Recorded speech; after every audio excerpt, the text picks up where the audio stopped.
Hello there, this is a review by myself. So obviously on this channel I don't talk a lot. This is not my professional channel for my singing. This is kind of like Katie channel. So Katie is my everyday name, Katrina is my professional name. So this is my Katie channel. So today I went to New York City and I tried Sleep No More, which is an immersive theatre experience right in the city. And I, as a performer, I love theatre, number one. I haven't actually been to an immersive theatre situation before, so I thought I would like to try that, number two. Plus, it's supposed to be scary and creepy.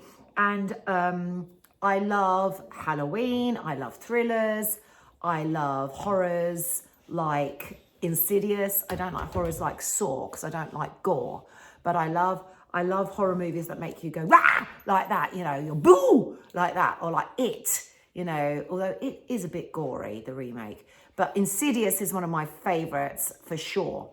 I love all that sort of thing. So I thought I should go. I actually wanted to treat my family to it, which includes my two sons, my fiance, and one of my oldest sons bringing his girlfriend over from California to New York to visit for Thanksgiving. So it would have been 5 of us. So I was talking to my younger son who's at music college in New York City, and I was explaining about how I wanted to do this as a treat for us, but the tickets were nearly $200 each. So for 5 of us, that's like $1,000. That's quite a lot of money. But I thought it was supposed to be, you know, really awesome experience, and I wanted to treat us all. So he actually said to me, Mum, you know, have you read the reviews? Have you looked at it? And I looked at the video on YouTube, which I guess is an advert for it, and it looked really epic. It looked like you had the experience, the immersive theatre experience. It looked like you had a speakeasy bar, garden, blah, blah, blah, blah. So I was like, yeah, it looks great. But I took on board what my younger son said to me, and I started looking into some reviews. And there was one particular review of a young lad who's a drama student who's especially interested in Shakespeare. And apparently this is based on Macbeth. And he was sort of saying in his review, don't spoil it for yourself, I'm going to really explain it. Or if you really want to know about it, read on. So I thought, well, I'm going to read on. So I didn't read his whole review on it, but I read enough to decide that before I spend $1,000 on 5 of us going, that I should go on my own. So that's what I decided to do today. So I met my son who's at the New School studying opera on a full scholarship at the Mannes School of Music. La la. So he's on a full scholarship, at the Mannes School of Music. We are extraordinarily lucky for that, but then he's a very handsome and talented boy. So I went to take him out for brunch today, and I said, right, I'm gonna check out this thing. So I did, and I went all on my lonesome, all on my very own. It cost me $178 for the 3 p.m. viewing, and they were very hospitable at the door. So when you walk in, it's called Sleep No More, and it's at the McKittrick, something like that, hotel. So I think that it probably was an old hotel, and they've taken it over. So it's the size of a hotel. Number one, bear that in mind. So you go through these black doors, like just black, and you walk through and you sign in, whatever, and they give you what they call is your hotel key, which is actually like a card, like a playing card. So mine was a jack. So then you have to go and check in your jacket, your purse or your handbag, and your phone. You are not allowed to take your phone in. If you do take your phone in, your cell phone in, it has to be in a special bag that is sealed, and you cannot open it. So you cannot take any photography, etc. So then you go up these stairs. Everything is dark from the moment you walk in, not pitch black. And then you walk up these stairs and you come into like a bar, sort of like waiting area, which is what I think they described as the speakeasy jazz bar. So I was sort of like, when they described that they had a jazz bar speakeasy area, I was thinking more along the likes of Fat Sam's Grand Slam in Bugsy Malone, you know, like a full-blown club with dancers and everything like that. That's what I think is a speakeasy, like Fat Sam's Grand Slam in Bugsy Malone. But anyway, so I think that was a speakeasy. Nice, you know, nice, but not quite Fat Sam's in Bugsy Malone. So anyway, then you wait there until they call out your number, ace, deuce, 3, 4, 5, 6, 7, blah, blah, blah, blah, up to Jack, Queen, King, etc. So I got in when they called out Jack. They actually let me in a little bit before because I was on my own. So then you go through a passageway which is pitch black. You actually feel like you need a guide dog because it is black as you like. So I'm feeling along the wall so I can actually know where I'm going. It's only for a short period of time, but obviously when you first go, you don't know how long that's going to be. So it's pitch black, absolutely black, black, black, black.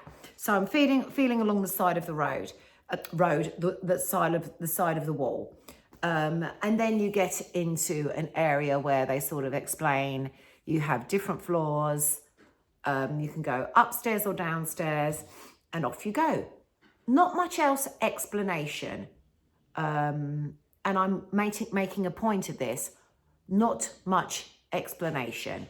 Remember I said that. Okay, so then you come out to like this corridor, and this is where I do believe it was actually a hotel before, an actual hotel, because you've got stairs down, you've got stairs up, etc. So, because I've been to some Halloween horror houses recently, I looked at where my little group of people were going, of which were about, I'd say 12. Most went downstairs. So I was like, right, well, I'm going to go upstairs because I was expecting characters to jump out at you and be more proactive. And if there's a bunch of people in front of you, then you'll see what's happening before it's your turn, sort of thing. So I went upstairs, and you arrive on a floor, which, as I said, I think was a hotel that they've overtaken. And it reminded me of a film set, a TV set.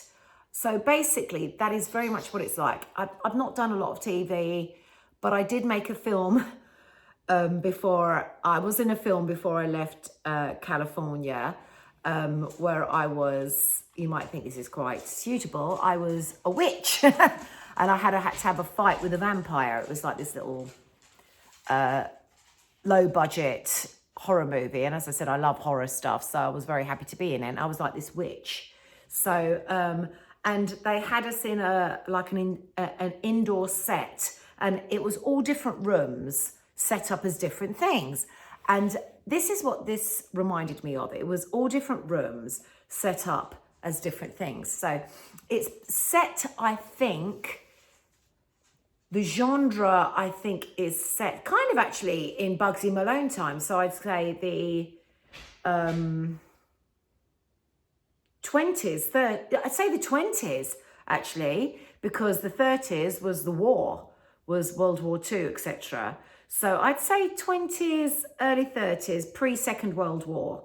So that's when I think this is set. So it's set sort of with different rooms, and you had, for instance, you walk through a room where it's stuffed animals, and I can't remember the proper word for that. So you've got that, and then you've got like a funeral parlor, where there was a coffin, and it was a frigging massive coffin. But yeah, it was a coffin. And then you had like a room where she was a seamstress. So they had rolls of material. So when I went into the seamstress room, there was like a couple of actors. So everyone's just sort of like watching. And we have to wear these funny masks, like plastic masks, because I guess then you can differentiate between the performers from your person who's in the crowd, in the audience. So then there was a young lady and a gentleman, and they were more like actors, contemporary dancers. So they were doing like this thing, and you're not allowed to talk at all. You have to be totally silent. So you have to wear a mask, you have to be totally silent. But then so are the performers. So they're kind of, I'd say they're dance actor orientated. Certainly no singers in the house. So yeah, they're dance actor orientated, where they can dance, in a contemporary fashion, and they're acting as well. So it's sort of like a mime thing. So anyway, they were doing some scene with him wrapping her up in material and then unwrapping her, and it looks like they're having a sort of like mime argument, and that was that. So you have your different rooms that you can go into, and you might go into a particular room and catch one of the performers doing something, and everyone's watching. Hello, this is Benson, who is my pug cross bulldog. I choose. Yes, Mama. Yes. So yeah, so that was going on. And then, so I was like, I watched that for a little while, and then I was like, okay, I get the message. I'm going on. I'm going to look around. And then you do see things, like you go up to different floors. And there was a floor that looked like it was a hotel reception. So you can actually wander behind the counter, and you can look at the keys, the old-fashioned keys. And there was another area that was like a ballroom. And I guess this was probably about the most interesting part of it, I would say, because then you had I'd say you had about 10 performers there. And they were doing, again, it was all silent. And they were doing like this scene where they were like, oh, would you like a drink? But not saying anything. And there was like a girl going around with that. And they then started doing this weird dance together. And it was like ladies and like a gentleman and a lady dancing. And then there were two gentlemen dancing to represent the gay aspect of it, but no two ladies dancing, which I was like, well, if you've got two guys, why not two girls? But there you go, that's just me. So they did this thing, and then they suddenly sort of cleared off, and there was one girl left who did this weird contemporary thing to no music. And I mean, she was a great dancer, you know, very strong. Contemporary is not my bag, but you can tell that very strong dancer. And then this guy appeared from nowhere, and they did this thing where they're like flinging each other across the floor. And again, I had enough of that, so off I wandered. And I went into another section. So going through it was all very, very dark, very dark. So I went into another section that looked kind of a bit like it was supposed to represent an outside part. Now, I thought in the advert that this garden outside section of it was an actual garden that you could go and, you know, it was actually outside. But no, it's like the scenery again. And it kind of reminded me of Blink from Doctor Who. So for American people who are watching, you probably won't know what Blink is. You probably have heard of Doctor Who, but Blink was an episode that terrified the life out of my older son, because it was like angels, like statues from like what you would see on a very expensive tombstone, for instance, like that. And every time you blinked, they got closer to you, but they were like this. So it was like these statues from Blink, where they were like creepy statues, but they were statues. So that was that section. And then you had like this pregnant woman character who was being given alcohol by the lady who was going around with the drinks, or poison or something, because she was very pregnant and she was like falling and stumbling all over the place. And then you had this scene where they were in like a restaurant part of the hotel, and the same lady who was giving her the alcohol in the ballroom scene where everyone was like, you had the 10 characters dancing. It's like she's trying to poison her. So I have to say that I'm not familiar with the story of Macbeth. I know it had 3 witches in it, but and I know Lady Macbeth was a bitch. So, but I can't remember the rest of it. So I can't remember the clear comparison of how this compared, where you had a character trying to poison a pregnant lady. So anyway, I watched that for a bit. This guy appeared, and it's like, again, there's no talking. It's all like that sort of stuff going on. Fair enough. And the dancing that I saw was lovely. I mean, it was, it was very, very good. They were fantastic dancers, not taking that away from them at all. They were great. They were strong, excellent. But I just got bored of the no dialogue sort of thing, and trying to, okay. So anyway, then I went on to another part that had a load of baths, tubs, as you would call in America, baths as we call in England.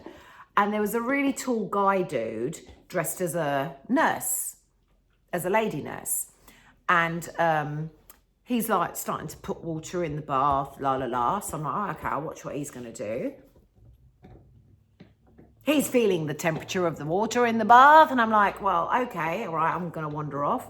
So then he sort of appears back, and you come to this other area where there's loads of beds and it looks like a hospital, but not anyone there, not a lot of people there, not a lot of performers there. And I stumbled across another place, and there was this young lady, and I thought, oh, was that the pregnant girl? No, it wasn't. It was another performer. And he led her to another room with another bath in it, another tub in it that he'd put water in.